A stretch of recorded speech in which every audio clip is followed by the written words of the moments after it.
Story 7. Billy Bunny and the Head of Lettuce. Oh, it's dreadful to be lonely, even when you're not alone. And you may be dreadful mournful, though you have a happy tone. And your lips may keep a-smiling, though the tears are in your eyes.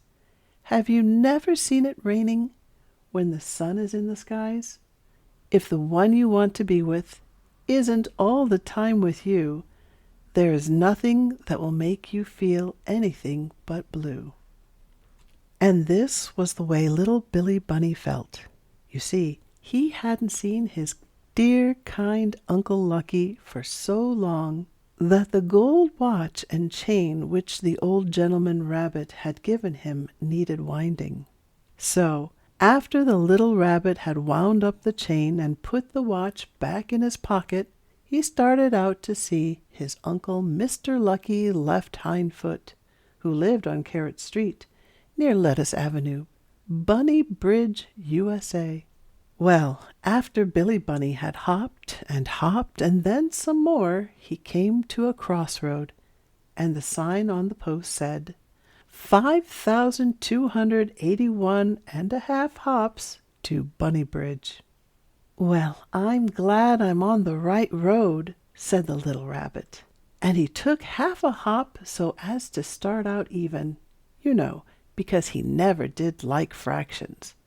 And by he came to Lettuce Avenue. But just then something happened. Something usually does happen when you least expect it.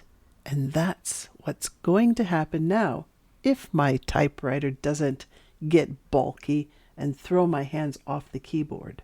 Yes, sir, just as that dear little bunny stepped on Lettuce Avenue, something big and soft hit him between his left ear and his left hind foot, and knocked the breath right out of him. And so, of course, he couldn't say, "Oh dear, oh dear." So I'm going to make the typewriter say it for him. And that will give him time to get his breath so that he can say it if he wants to. Well, after that he looked around to find out what had hit him. And what do you suppose it was that had knocked the "oh dear" out of him? Well, I'll tell you right away. A great big head of lettuce.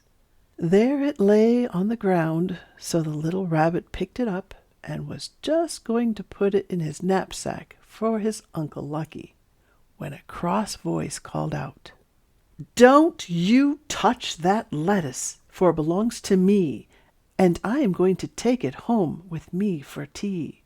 "Who are you?" asked the little rabbit, dropping the lettuce and looking all around. But he couldn't see anybody, and neither can I, so I'm going to let Billy Bunny look again. And this time he saw a scarecrow in the field close by.